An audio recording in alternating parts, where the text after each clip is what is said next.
So, a fun little exercise that you may want to do in your spare time, if you're weird like me, is think back on the last few decades. Don't think about necessarily what was going on in your own personal lives in those previous decades. Think about what was going on a cultural level, on a social level, and see if you can identify one of the deadly sins with those decades. I was kind of thinking about this myself this week. I thought about the 2000s. Maybe you could associate greed with the 2000s. It's a time when crooked men on Wall Street caused a major financial crisis.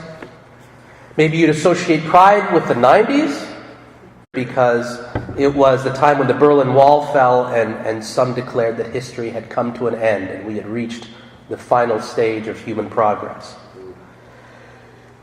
Well, if I were to assign a deadly sin to this particular decade, the 20-teens, it would be the sin of wrath.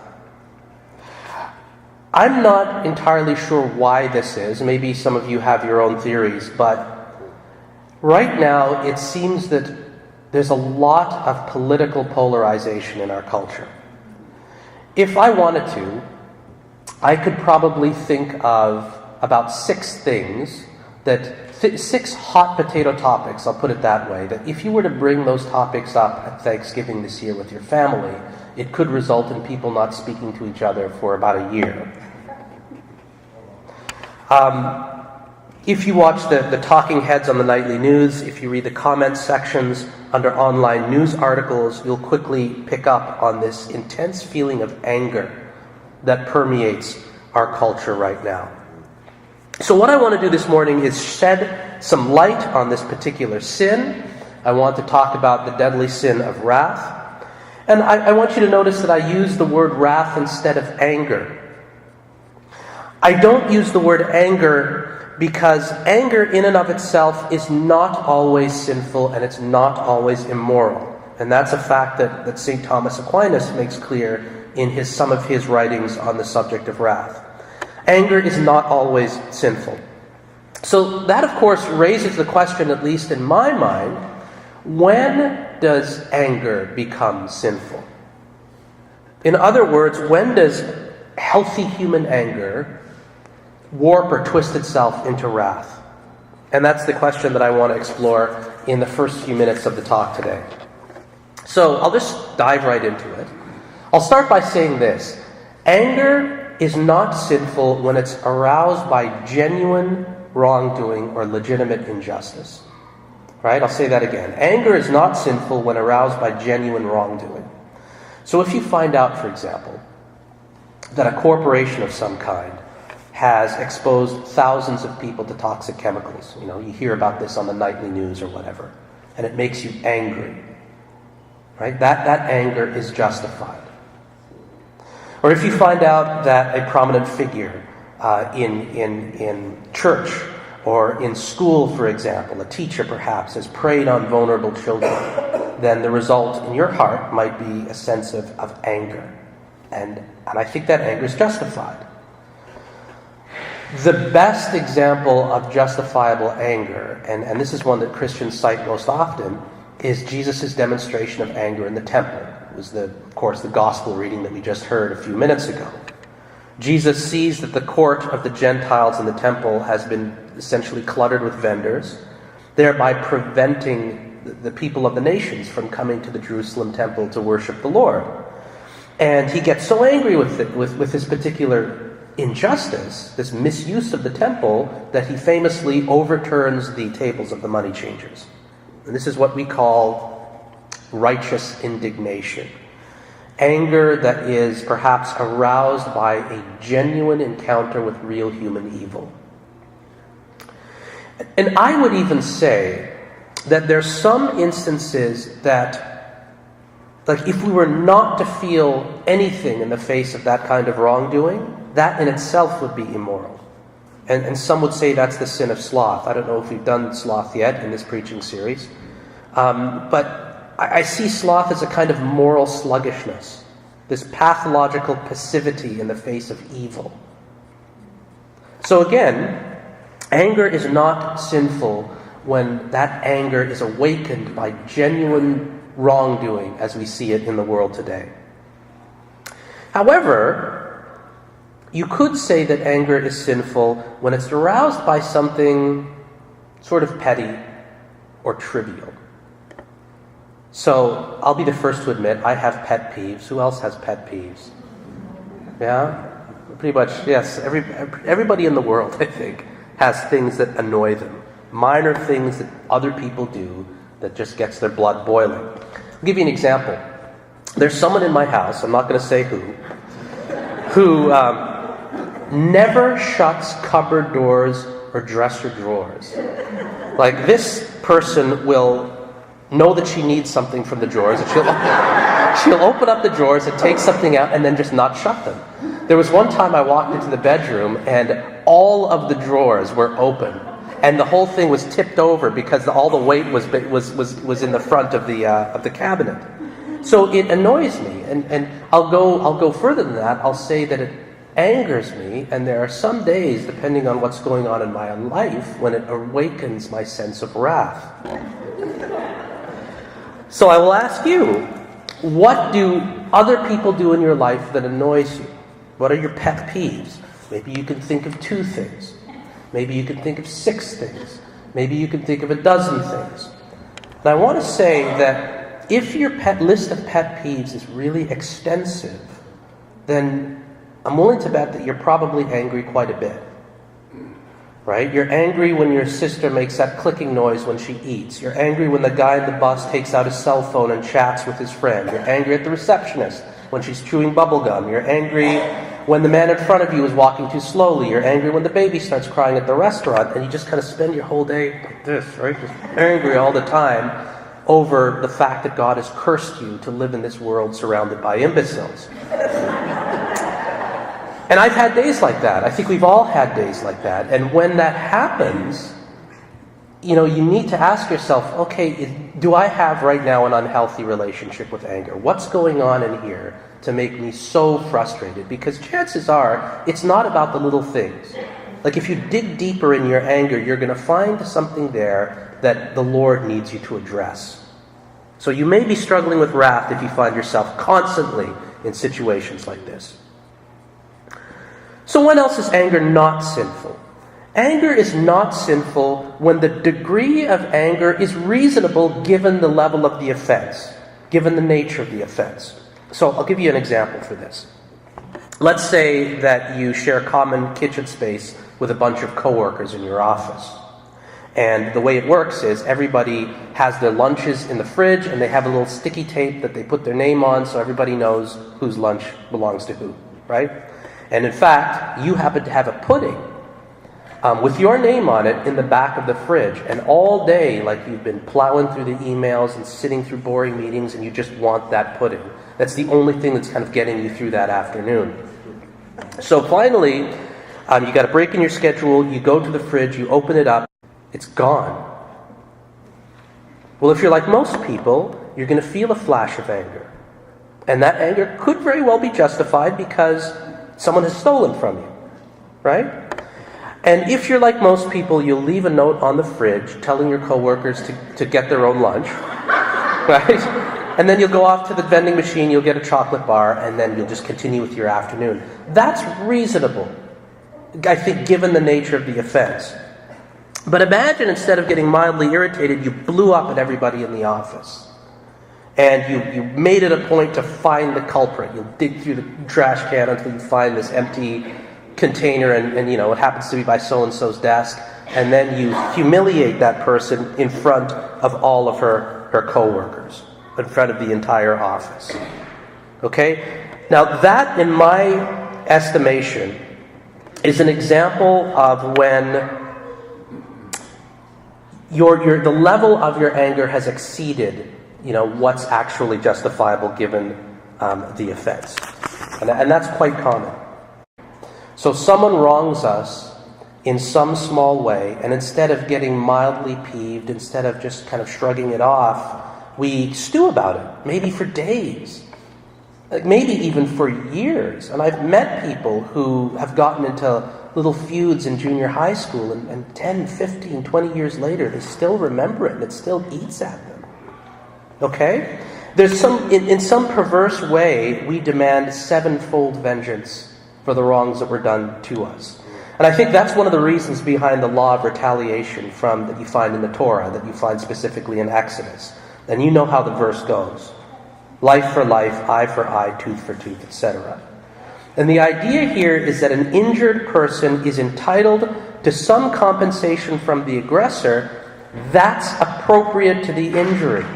That's the key phrase, that's appropriate to the injury. Okay?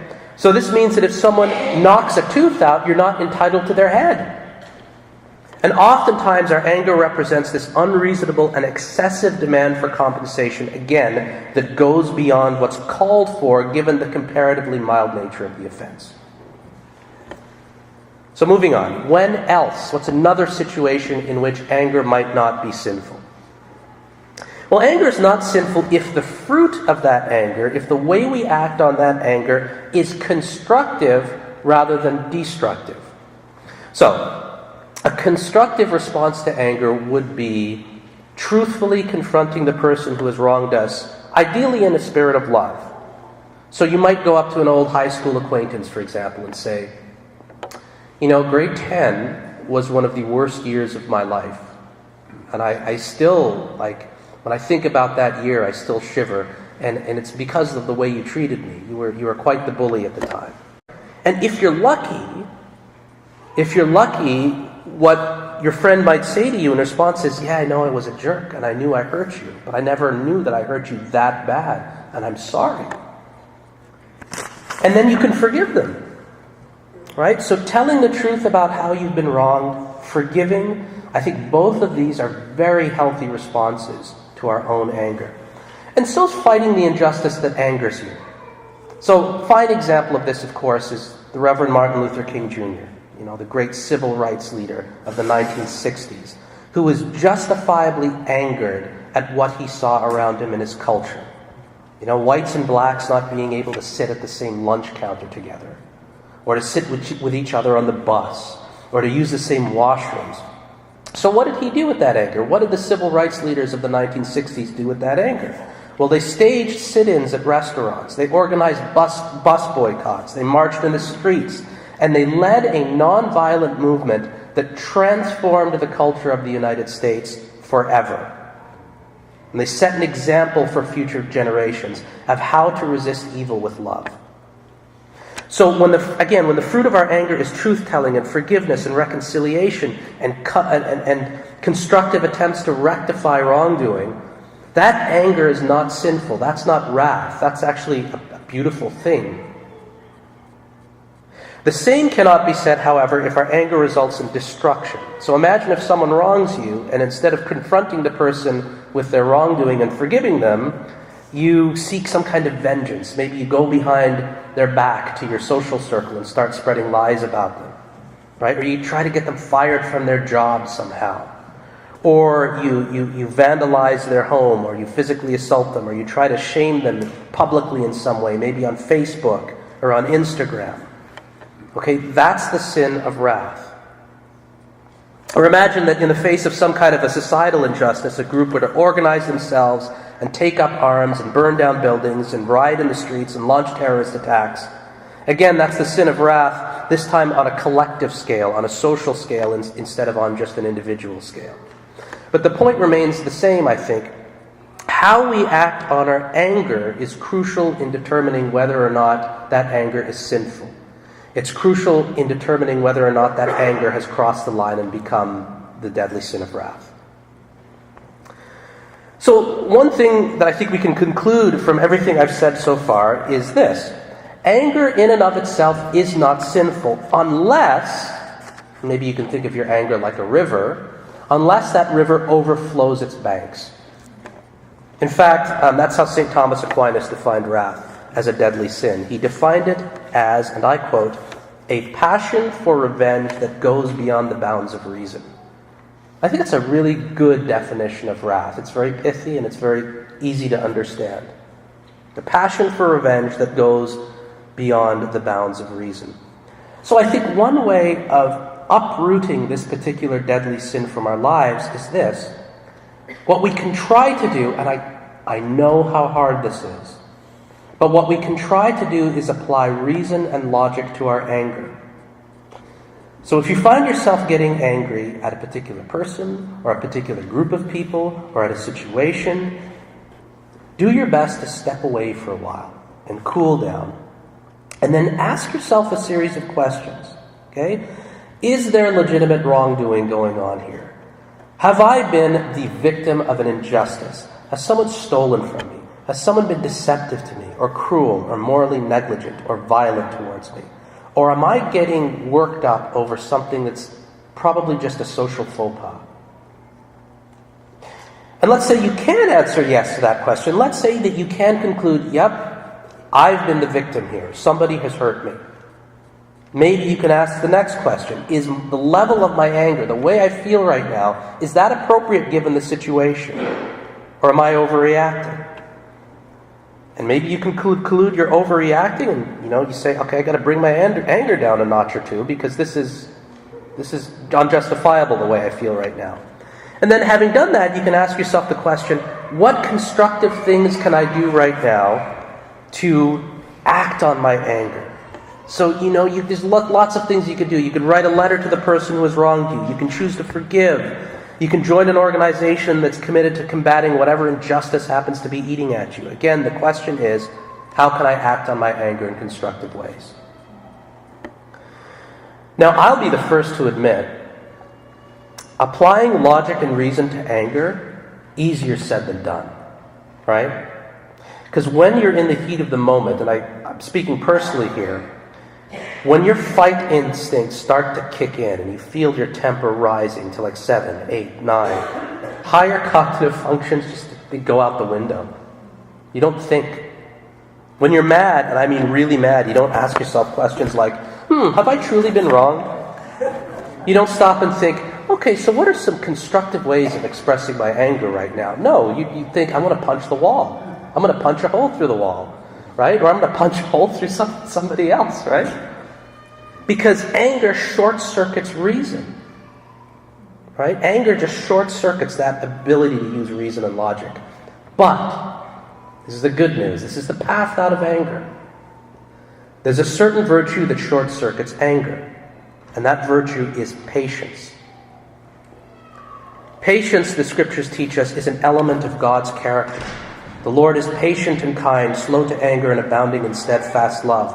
That phrase, it shows up in the Torah at least a couple of times. It shows up in the Psalms. It shows up in the words of the prophets, repeated all throughout the Old Testament. And when we look at the New Testament, what we see? What do we see? We see patience incarnate.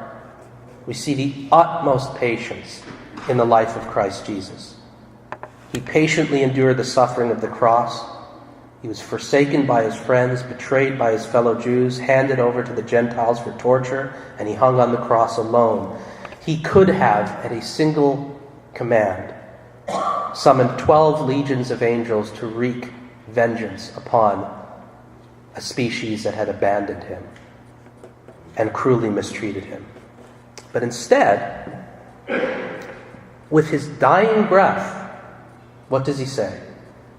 He says, "Forgive them, Lord, for they know not what they do." That's patience. That's divine patience, exemplified in Jesus.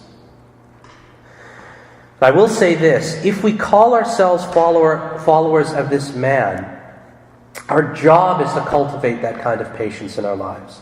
And I emphasize the word cultivate. Like, by all means, pray for the gift of patience. That's the first step. Ask the Lord to give you patience in moments of anger. But don't assume that the gift of patience will just come instantly overnight. It's a virtue, and virtues need to be worked at. We need training in virtue. We need to cultivate virtues. And we work on it day after day, week after week, month after month, year after year, until we eventually get to a point where we begin to gain mastery over our anger.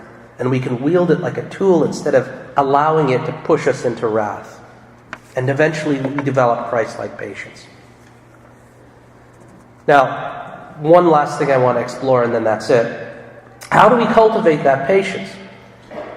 A book can be written on this subject. In fact, many have been written on this subject. I'm sure you can fill a library with books written on the subject of anger management and that sort of thing. But in the few minutes I have left, I'm going to offer one tip that you might find helpful, and this has helped me in the past. The tip is this. Don't wait until you're in the heat of the moment. Don't wait until you're about to blow up at your kids or something, or tell off your boss to start working on your anger issues. Instead, take some time off when you're not angry, when you're feeling calm, and put together a strategy for how you're going to deal with your anger when you do get angry. Right? Spend a few times in prayer and ask yourself questions like, the next time I feel my temper rising, how am I going to deal with it? And you might say, and it's a good idea to write this sort of stuff down, like journal it. You'd say, I'm going to walk away. Okay, or I'm going to count to 10. Or I'm going to go for a long drive. Or I'm going to go for a walk. Or I'm going to go to the gym, something like that, right? And then set some ground rules about what you're not allowed to do when you get angry. And again, write it down. So, I'm not going to be violent. I'm not going to call my loved ones by hurtful and abusive names. So have a plan for your anger. I know that sounds strange, but it's worked to some degree with myself and other people that I know. Think about it this way. School administrators don't wait until the building is on fire to create a fire escape strategy. They come up with a plan well in advance so that, if a fire actually does, God forbid, break out in a school, then the teachers and the staff and the students will know exactly what to do, how to get out of the building, and they can work like a well-oiled machine. So in the same way, we need to have a plan for how we're going to deal with our anger when it does arise. And it could be that, you think of all the different deadly sins we've been talking about over the course of the last few weeks, maybe for some people, their chief vice among all of those happens to be wrath. Right? Maybe, some people struggle with chronic bitterness. They struggle with rage. If that's the case, it could very well be that you need to seek professional help about this. And needless to say, there are counselors or psychologists or psychiatrists who have made whole careers out of coaching people with anger issues. Right? And I think it would be a worthwhile step to reach out to people like that, if that happens to be the thing that we struggle with most out of all those other deadly sins that we have been talking about and will be talking about. So again, we live in a time, sadly, of great anger. In fact, I'd venture to say that this is the decade of wrath. We live in a time when poorly chosen words shared on social media can result in a backlash of collective, vengeful, vitriolic outrage that can ruin careers, destroy marriages, and even result in suicides. We live in an age where media outlets play into latent anger, simmering in the culture to garner more ratings and to get more clicks. Don't be a part of this culture of wrath. Repent. Apply logic and reason to your anger, and most importantly of all, pursue the virtue of patience, the path out of anger, the virtue exemplified in the very character of the God whom we love and whom we worship.